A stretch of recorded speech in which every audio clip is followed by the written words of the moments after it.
Bonjour, merci de vous rendre disponible pour ce webinaire consacré aux méthodes agiles et à l'impact qu'elles ont sur le portfolio management. Ce webinaire est organisé par Actinum, dont je suis moi-même associé. Et donc, avant de commencer ce webinaire, j'aimerais dire quelques mots sur Actinum. Donc, on est un cabinet de conseil et de formation certifié, qui est expert du management de projets des hommes. Et donc qui a parmi ses activités, des activités de formation, de conseil qui portent de la gestion de projets traditionnels au portfolio management et bien entendu qui intègrent les méthodes agiles.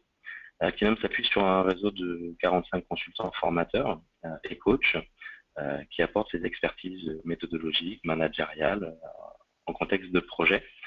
Et donc nous travaillons notamment auprès des grands groupes, TE, PME et start-up dans le domaine du numérique et de l'ingénierie et des bureaux d'études, ainsi que dans la pharma, banque, assurance et les médias. Notre volonté, en fait, c'est d'offrir des dispositifs qui croisent à la fois l'expertise méthodologique, l'humain et le management. Donc, en quelques chiffres, Actinum forme à peu près 2200 personnes par an, dont 50% d'intervention en province, et c'est une société qui est en développement, comme vous pouvez le voir, avec sa progression de chiffre d'affaires. On intervient sur l'ensemble de la chaîne de valeur projet, donc à savoir très en amont sur l'émergence des idées et la capacité à mettre en place un management de l'innovation. Donc tout ce qui a trait aussi au design thinking, à l'innovation organisationnelle, aux entreprises libérées. Bien entendu, et ça va être le sujet de notre discussion aujourd'hui, l'arrimage entre la stratégie, les idées et puis les capacités de l'entreprise, donc tout ce qui a trait à la gestion du portefeuille de projet. Puis la formation des équipes, le coaching et une part de nos activités sont consacrées à la transformation agile, ou en tout cas, je dirais, l'accompagnement du changement. Le webinaire porte sur l'impact de l'agilité sur le portfolio management. Il sera organisé en deux temps. Le premier temps, en fait, sera consacré justement à rappeler les concepts agiles, puis à partir de là, à proposer, en tout cas, de faire ressortir des bonnes pratiques quant à la gestion de son portefeuille projet. Et pour cela, on s'appuiera notamment sur une recommandation de SafeCat. Alors pour la petite histoire, en fait, pourquoi on parle d'agile aujourd'hui? C'est toujours lié à l'évolution de l'entreprise et de ses besoins. Donc là, vous avez un historique de ces besoins qui part, je dirais, des années 70 où on était orienté vers de la production de masse, donc une organisation qui était centrée sur la tâche et la répétitivité, qui s'est perfectionnée de par la production de masse et la production assistée par ordinateur. Et puis on a vu voir une émergence dans les années 80 des notions de lean manufacturing et de juste à temps. Donc l'approche lean, pas très éloignée aussi des approches agiles, puisque certains outils et méthodes, comme par exemple les tableaux Kanban, ont été repris. L'idée, c'est que l'entreprise, elle a d'abord produit, puis après, elle a cherché à produire avec une meilleure efficience sur les délais et sur les coûts. Et puis après, elle se dit, mais comment je peux encore gagner en intégrant les logiques de juste à temps et de total quality. Et puis à partir de là, elle s'est dit, il faut que je développe plus de flexibilité. Donc elle a fait de l'ingénierie simultanée. Et puis après, au-delà de ça, il fallait qu'elle retrouve de la capacité à se différencier et innover. Et donc c'est justement l'émergence des approches agiles, d'abord dans l'IT, puis après dans les activités d'ingénierie en tant que telles. Le point de départ, en fait, c'est de se dire aussi que l'entreprise, elle est dans un environnement qui change. On n'est plus simplement sur des relations de cause à effet simples ou complexes. Maintenant, on est dans un environnement caractérisé, en fait, par une complexité qui fait que on n'a pas de solution reproductible en continu. Et donc, c'est cette capacité à s'adapter en permanence et à se focaliser plus uniquement, en fait, sur des bonnes pratiques, mais la capacité à faire émerger des pratiques émergentes, voire inédites. Et donc, à partir de là, en fait, l'agilité, elle a voulu aussi répondre un besoin sur la conduite des projets qui était plutôt caractérisé d'ailleurs par des cycles en V, des projets qui ont tendance à dépasser les délais ou le budget. Pourquoi? Pour garantir un niveau de fonctionnalité conforme.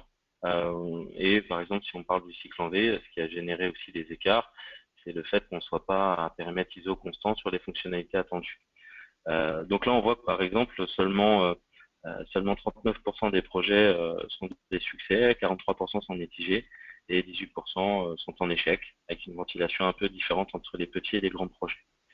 Et donc, dans ce contexte-là, il s'agit en fait d'introduire de nouveaux modes de fonctionnement représentés par l'agilité, qui est plus basé uniquement sur une logique avant tout de pilotage par la planification, les délais et les coûts, mais une logique de pilotage par la valeur métier.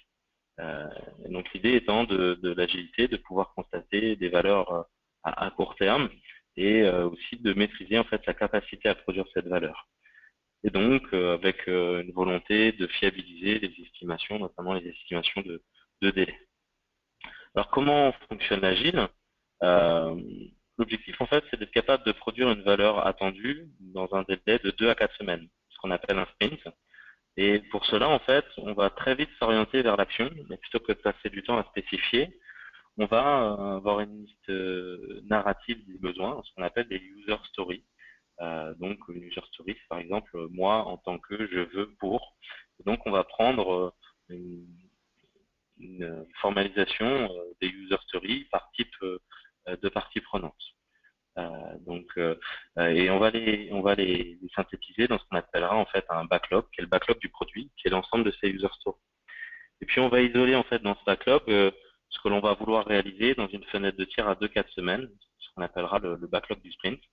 Et puis on va avoir un mode d'animation d'une équipe qui est animée en mode atelier, c'est-à-dire qu'elle doit produire ses attendus, par exemple une interface, une base de données, un sous-système d'une solution. Et pour ça, elle va utiliser des techniques de management visuel avec des réunions quotidiennes, ce qu'on appelle des daily meetings, basées sur un principe de mêlée, où le but du jeu, c'est de définir tout le travail qui est à faire et qui fait quoi. Puis à la fin de ce sprint-là, on va constater en fait la valeur produite et on va à partir de là tirer un retour d'expérience qu'on appelle un scrum. Pour à nouveau isoler en fait les user stories pour le prochain backlog du prochain sprint. Donc ça c'est l'approche agile de base. Juste quelques chiffres sur l'agilité. 80 pour le top 3 des bénéfices agiles, c'est quoi? C'est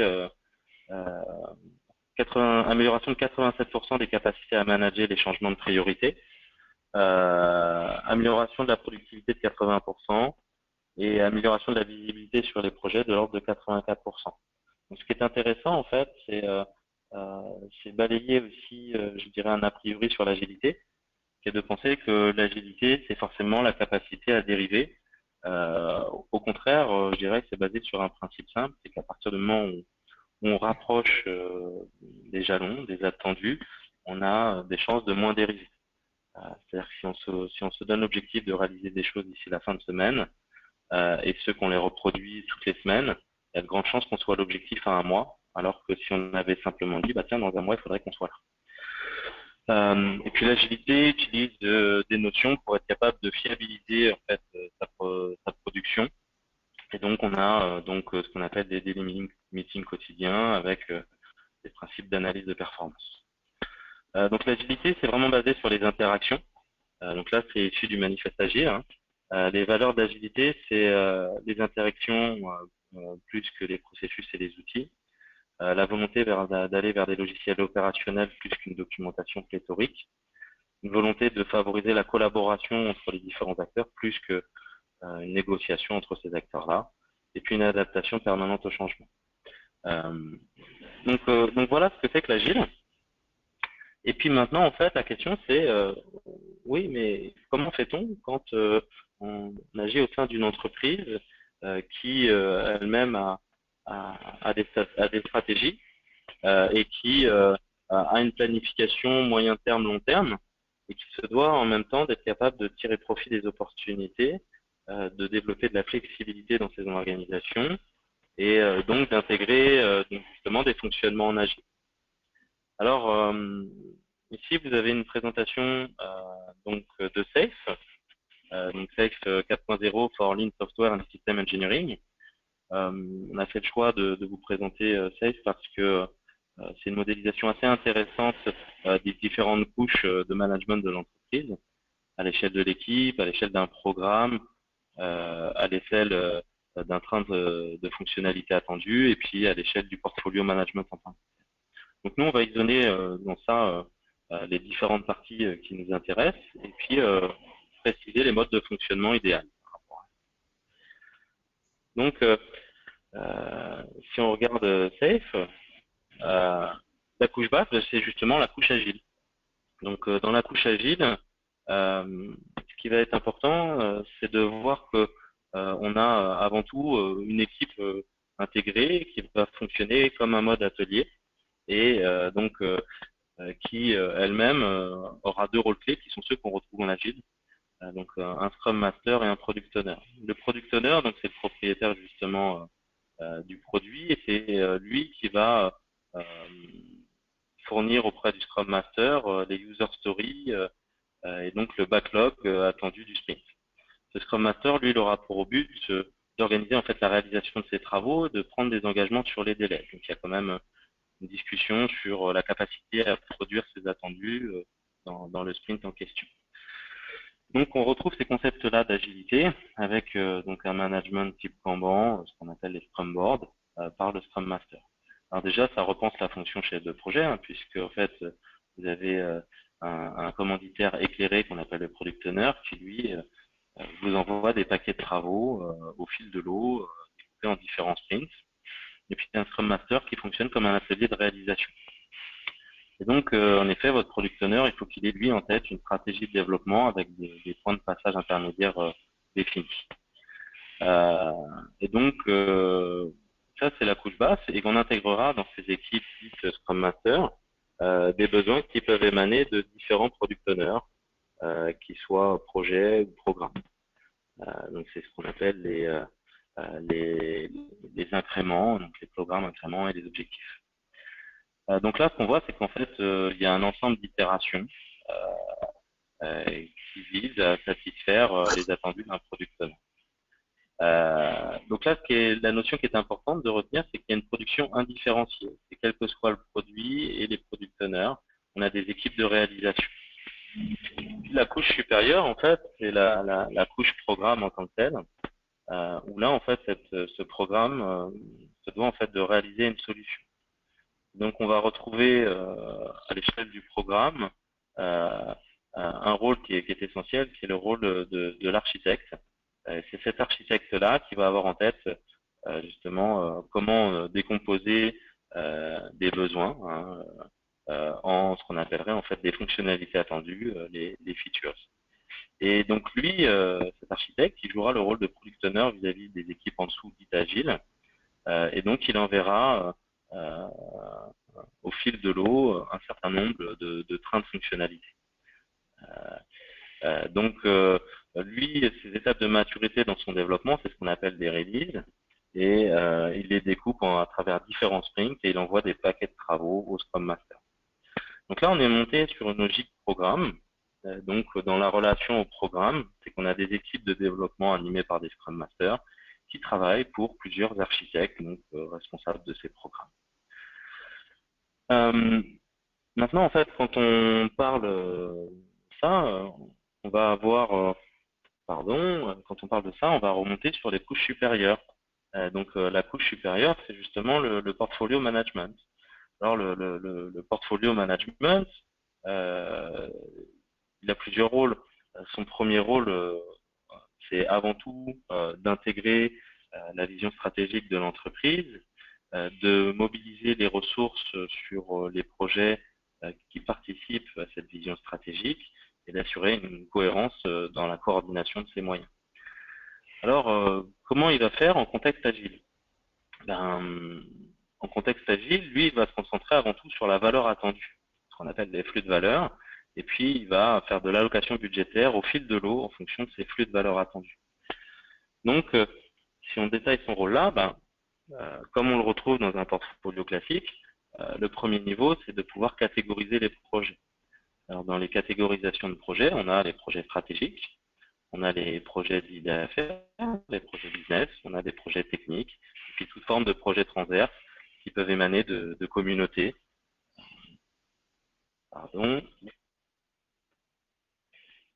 Là-dessus, pas de souci. Je vérifie qu'il n'y avait pas de message, excusez-moi. Donc, on a différentes natures de projets. Donc, il faut pouvoir identifier ces natures de projets. Et pour ça, donc, on a bien entendu la possibilité de créer une roadmap qui, elle, sera agile. Et cette roadmap, elle doit être décomposée par justement la nature de ces projets. Donc, les projets stratégiques, les projets business, les projets IT interne, les projets RH. Et le but, c'est de décentraliser justement la gestion de cette roadmap en mettant en place, par exemple, un comité projet, mais aussi avec des leaders sur les différentes catégories de ces projets-là. Des leaders sur les projets stratégiques, des leaders sur les projets techniques, business, transverses et autres. Alors, une fois qu'on les a catégorisés, il va s'agir de les évaluer pour les mettre en priorité. Donc, l'évaluation de ces projets, c'est toujours important, et là, on revient sur les concepts de base du portfolio management, c'est l'utilisation de métriques, hein, de critères par rapport à ça. Alors, les critères, ils sont quoi? Ils sont, par exemple, le chiffre d'affaires généré, l'alignement avec le plan stratégique, le gain de productivité, la réduction des coûts, la capacité à faire, etc. Donc ces métriques-là, en contexte agile, c'est important puisque là, en fait, le but, ça va être d'envoyer justement, en fait, à travers une roadmap globale, de pouvoir isoler en fait des paquets de travaux, ce qu'on appellera des épiques. Les épiques, en fait, c'est un ensemble de besoins qui peuvent encore être décomposés à travers des user stories. Et donc, avec ces épiques-là, le but, c'est à partir de là, de pouvoir, je dirais, faire l'analyse de la valeur de différents projets et à partir de là, en fait, de les autoriser ou pas. Donc, dans cette autorisation, il y a une mise en priorité, bien entendu. Et la mise en priorité, elle se fait à travers ce découpage en épiques et cette génération, en fait, de backlog du portfolio. Donc, le portfolio va être décomposé à travers lui-même un backlog qui sera décomposé à travers des releases et elle-même décomposée à travers des sprints. Donc, en fait, on va avoir un alignement de toutes les couches. Au niveau du portfolio, on a un backlog. Au niveau des programmes et projets, on va avoir un backlog. Et on va avoir après des backlogs de sprint auprès d'équipes réalisatrices. Donc, ce qui est important aussi, c'est que la mise en priorité, elle se fait par rapport à la valeur attendue, qu'elle soit technique ou qu'elle soit business. Donc, le fait que généralement aussi sur des projets stratégiques ou business, on retrouve la notion de business case qui permettent d'éclairer et de pouvoir fournir des indicateurs de décision quant à la capacité de réaliser le projet.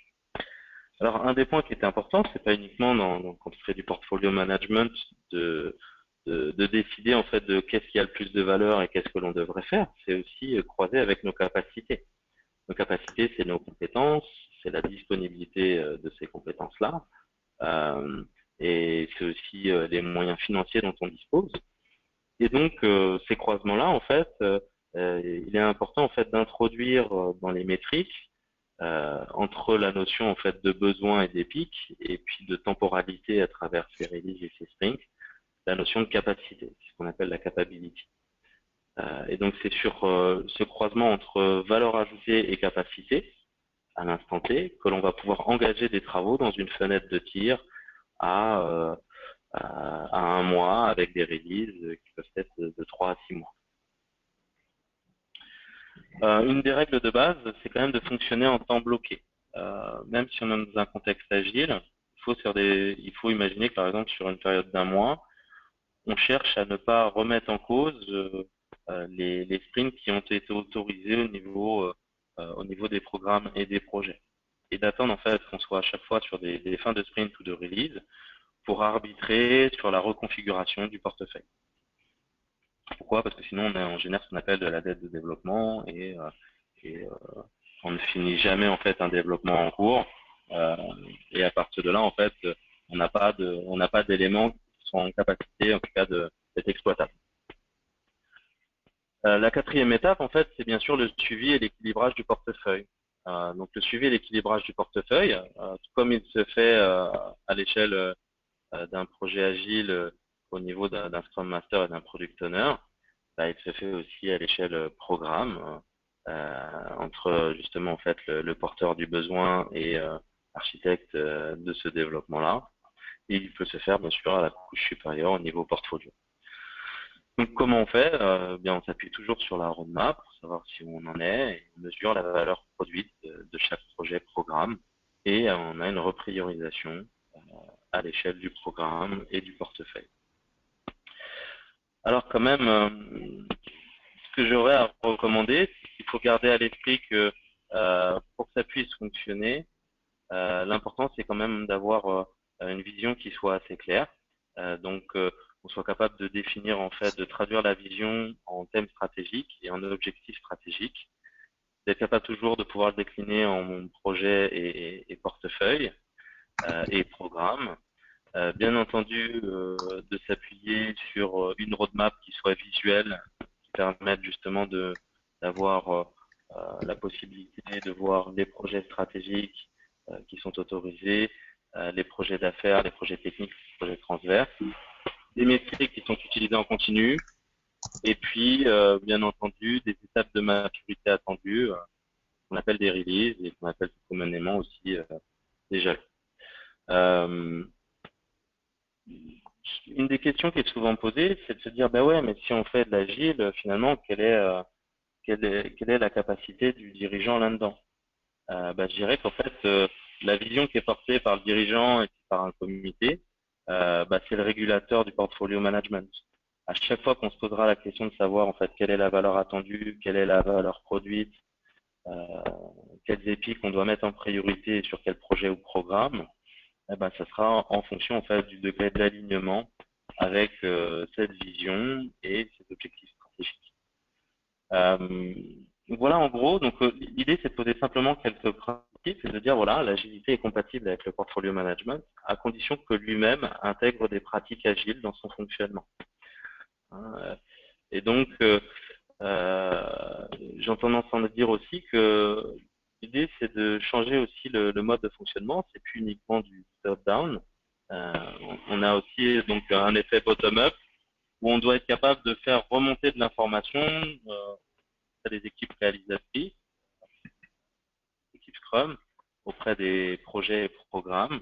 Et donc, comme le recommanderait, j'aime bien cette citation pour finir, ça n'a pas de sens d'embaucher des gens intelligents pour leur dire quoi faire. Nous embauchons des gens intelligents afin qu'ils soient en mesure de nous dire ce qu'il faut faire. Et donc le but, c'est de mettre tous ces acteurs qui sont sur ces différents niveaux décisionnels en état de décision quant à la priorisation des user stories à satisfaire et donc des besoins des projets et programmes. Voilà, donc le secret, c'est s'adapter en continu et déployer les approches agiles sur les différentes couches décisionnelles et jusqu'à l'état de remontée au niveau du portfolio management.